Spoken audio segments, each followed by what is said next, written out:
Good morning and welcome to the 2025 Discover Big Ten Football Media Days.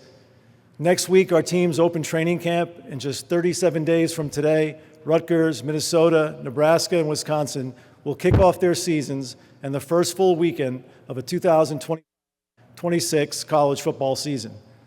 Among the 18 head coaches you'll hear from over the next 3 days, I want to especially welcome new Purdue coach Barry Odom to the conference.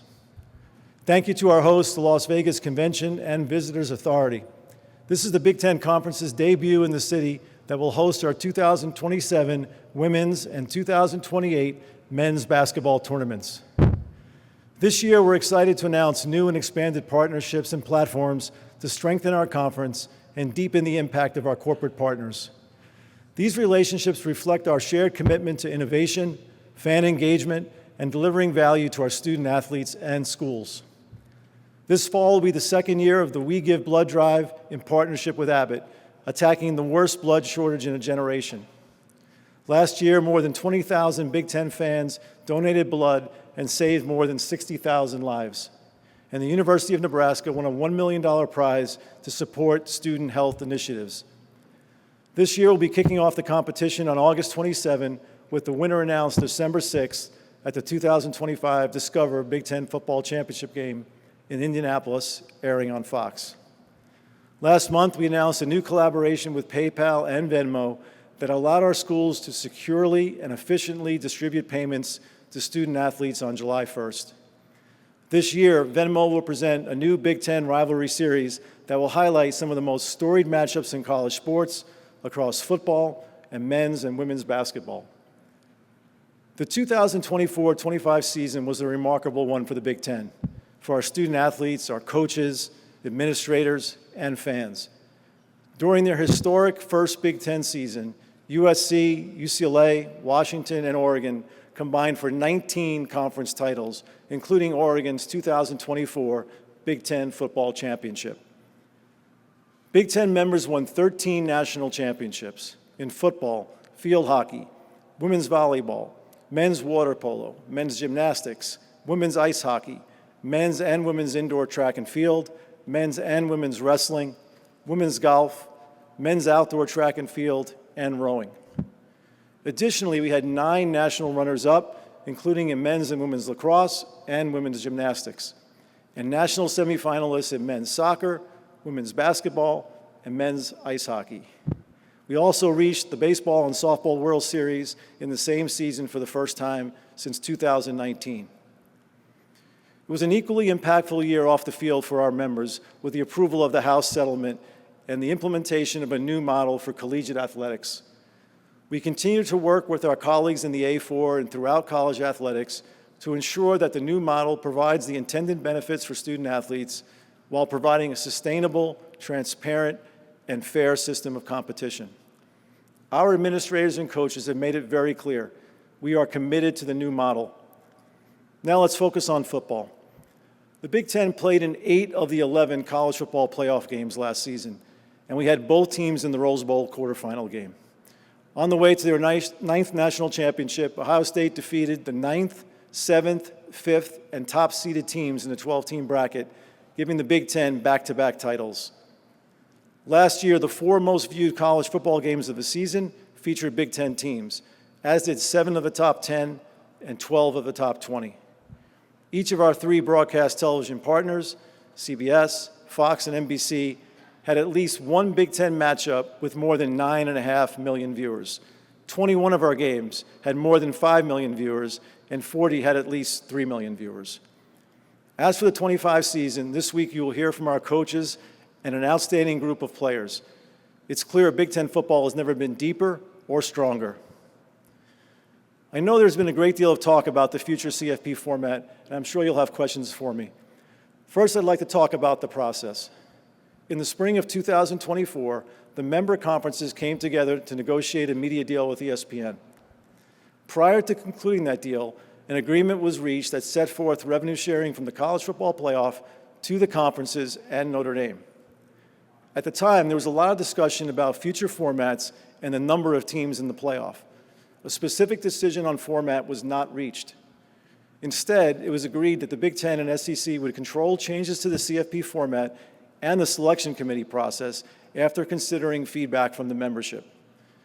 Like the revenue share parameters, the Big Ten and SEC's format control is set forth clearly in the agreement that all members signed. With respect to format, the Big Ten has been consistent in its strong preference for a playoff system that allocates spots based on conference standings and the results of play-in games. We want to better connect the regular season and the postseason. A critical goal of any postseason format, regardless of sport, is to keep as many teams alive as deep into the season as possible. We want more conference games to matter in November. Also, the playoff format should not function as a disincentive to schedule tough non-conference games. As we said throughout this process, we are open to considering any format ideas that come from our colleagues or the CFP staff. But to be clear, formats that increase the discretion and role of the CFP selection committee will have a difficult time gaining support from the Big Ten. I want to leave more time for questions, so thank you all for being here, especially our 18 head coaches and 54 student athletes representing their schools. And as I said, I look forward to your questions. Thank you.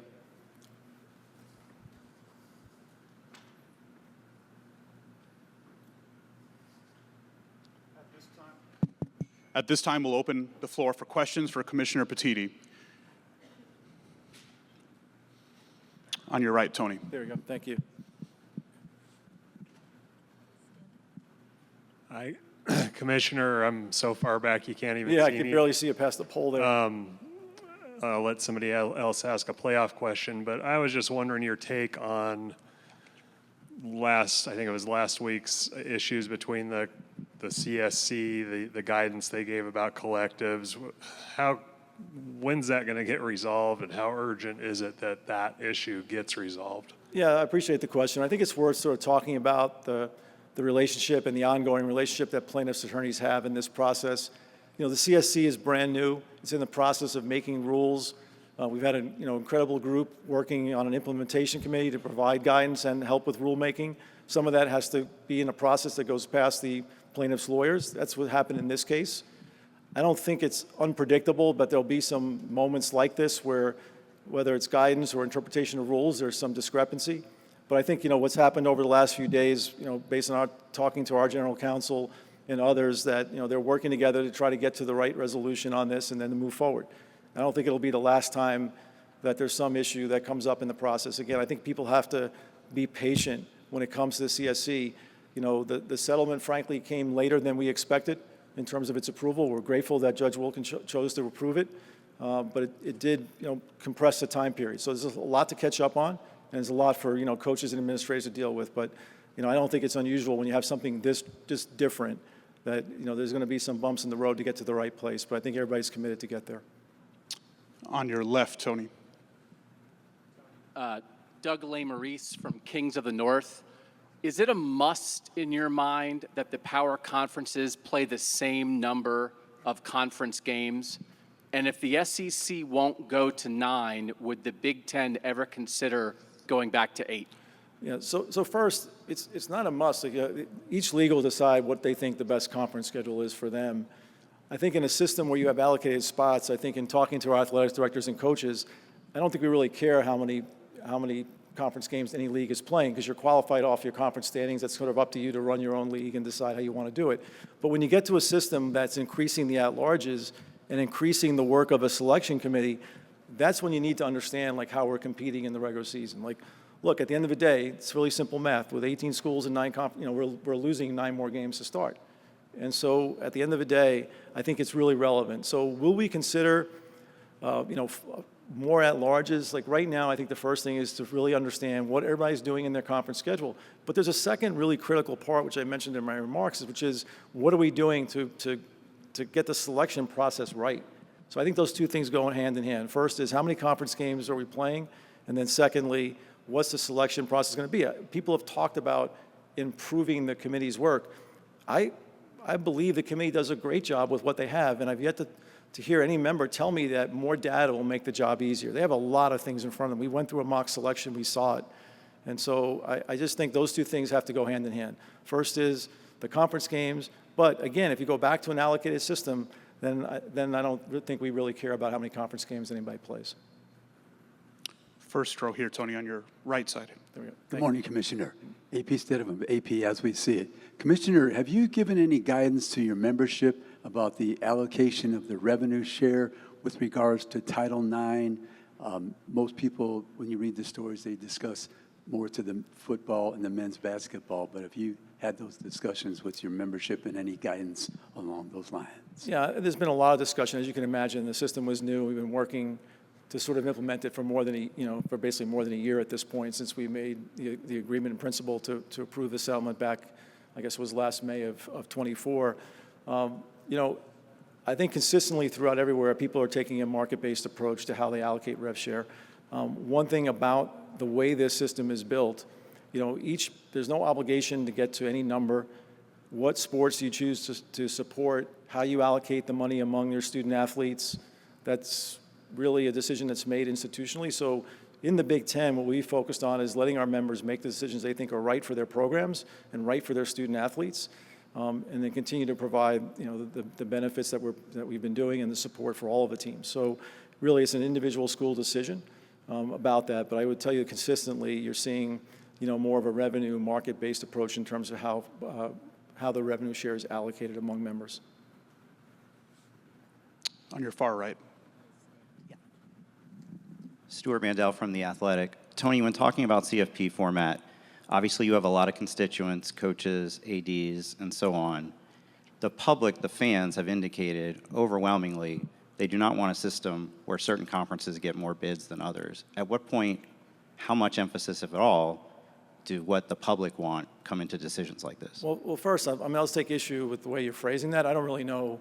I'm not aware of massive studies with real research that have demonstrated that. It's not a scientific poll, but a poll I put on Twitter this morning, it was 76% for 5+11, 24% for the plan you guys want. Look, I think, we feel pretty strongly that fans will really gravitate to a play-in weekend. That, providing games that are do or die on the field will drive fan interest. Whether there's enough information that fans have in any one poll about what a new system will be, I'm not aware of how it was phrased or not. I just believe, and I'm talking to our league, the weekend that we're talking about, where you'd have championship games and across all conferences, meaningful play-in games. I don't see how that's a bad thing for college football, and I think fans will gravitate to it. In the middle, Tony. Good morning, Commissioner. Bob Akayeri with Reddit's College Football. You've talked about your concerns over subjectivity in an expanded playoff format like a 5+11.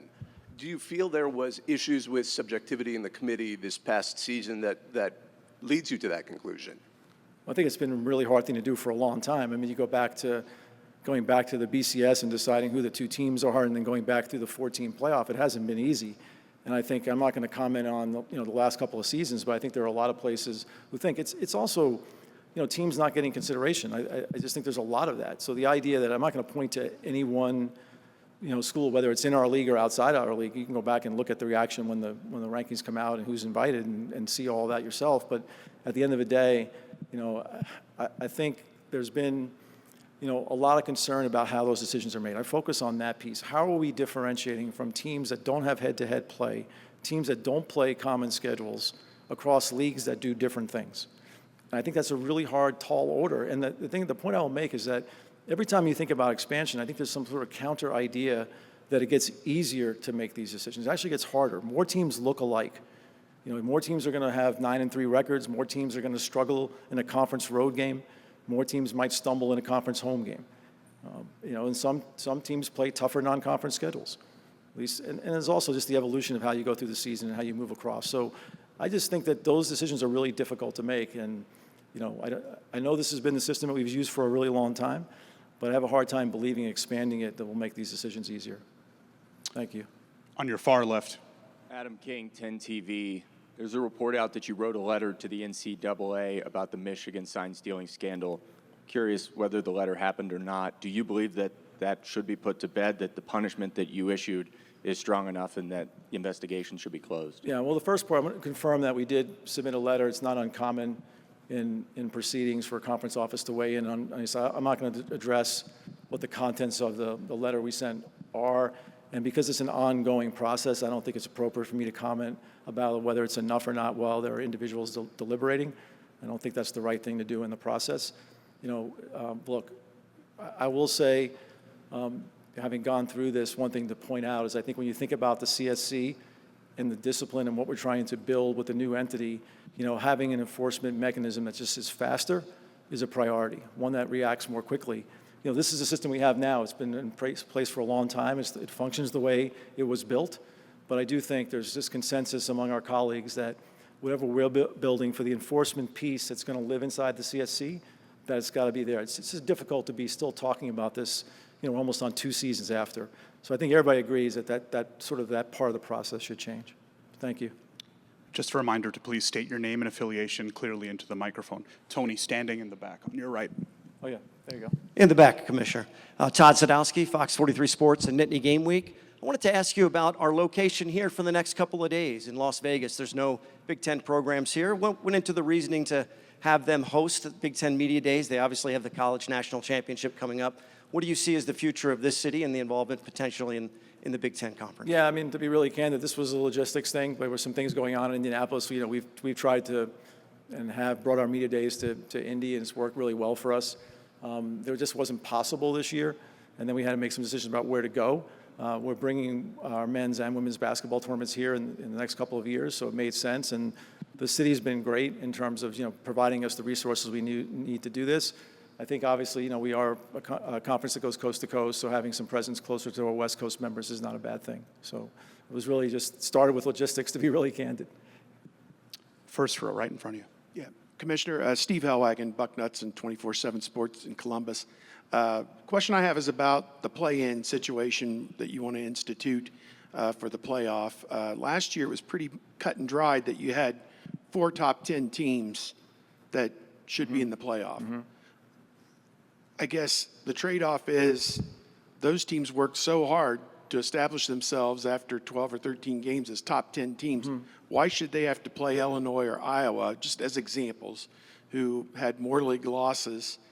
I don't sense a clamor for a 4-loss team in a playoff. And doesn't that create a situation for the playoff, which we saw blowouts in the playoff last year, for more blowouts in the playoff, which drive down the ratings and make it less lucrative, perhaps, to put a team that doesn't deserve to be in the playoff?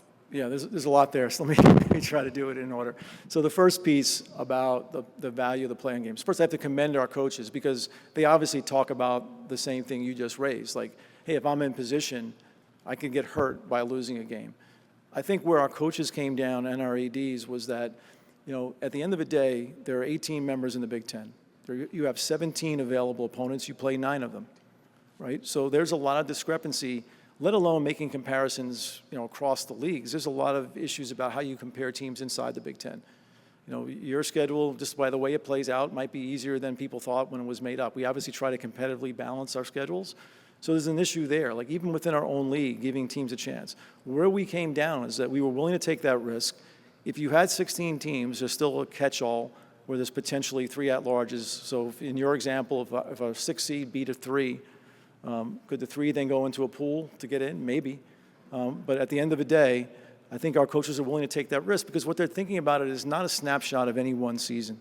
They're looking at how do we get more teams in contention. Look, as you expand the playoff, the rest of the bowl system and how we're trying to protect all of that, you're basically driving everybody to this one event. And it's just, I think in every league's interest, not just ours, to have more teams emerging, like Indiana did last year, giving more teams a chance to compete. And there's just huge value in having games across. Look, last year Ohio State was 7-2 and finished 4th in the Big Ten, right? Was undefeated in non-conference play. So, the idea that we can go deep, I feel pretty strongly about that. If you're 6-3 in the Big Ten, I would argue that's a great record. And if you stumbled in a non-conference game, I don't know why that disqualifies you. 8-4 is a winning percentage. If you project that winning percentage in every other sport, I'm pretty sure you make the postseason.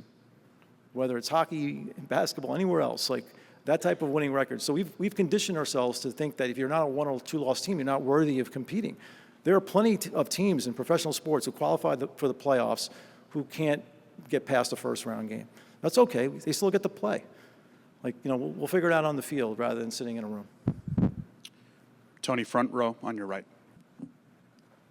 Kenneth Berry, Touchdowns and Tangents. Good morning, Commissioner. Morning. Obviously, it's pretty hard to outdo a national championship. So just in regards to all the success from last season, what global brand deals might be on the horizon for the conference that you can or maybe can't speak to at the moment? Yeah, I think you saw it in terms of like what we're doing with PayPal. When you think about the reach of the conference and what we're able to do, like, obviously each of our institutions has their own, local sponsorship and deep relationships in their own market, their own states. But I do believe that you're going to see this sort of change and that the reach that we have allows us to do those types of deals. And I think you should expect to see more of that and making it more of a priority for the league across, because we have tremendous reach. We drive large audiences, incredible passion. College athletics across is driving more interest than ever. So we feel like we're in a good position to expand those relationships. Far back on the right. Nicole Auerbach, NBC Sports. Tony, as you mentioned that the Big Ten and SEC have control over this decision with playoff expansion, at their media days last week, a lot of talk about at-large models. What is your level of confidence that you guys can figure out one of these models to move forward with? And if so, level of confidence you can do that by that December 1st deadline? Yeah, I'm not going to put any deadline on it. Look, we've I think pretty publicly brought our ADs together in both leagues twice, once in New Orleans, once in Nashville over the last 6 to 9 months, maybe a little longer than that, but twice during that period. And it's been productive, not just talking about CFP, but lots of other issues that are around college athletics. And so I do think, we're obviously not in the same place on these discussions. I think there's lots of ideas. I think the goal would be to bring people back together, have a conversation what we think works, and then kind of go from there. But I will say, every time we've come together with the two leagues, we still have our presidents and an advisory group meeting. Like, good things have happened, not just for the two conferences, I think for college athletics in some places, especially around the settlement. On your left side here. Spencer McLaughlin, Locked On Podcast Network. Commissioner, non-conference schedules vary pretty widely across the country. You've got Clemson, for instance, that plays LSU in South Carolina. Indiana plays a very weak non-conference slate. Ohio State plays Texas, and it varies across the country. When you have a committee involved for picking the playoff, would you ever support a model where schools are not in control of their own non-conference slates? And that's a really hard thing to change. I mean, it just hasn't come up in terms of that control.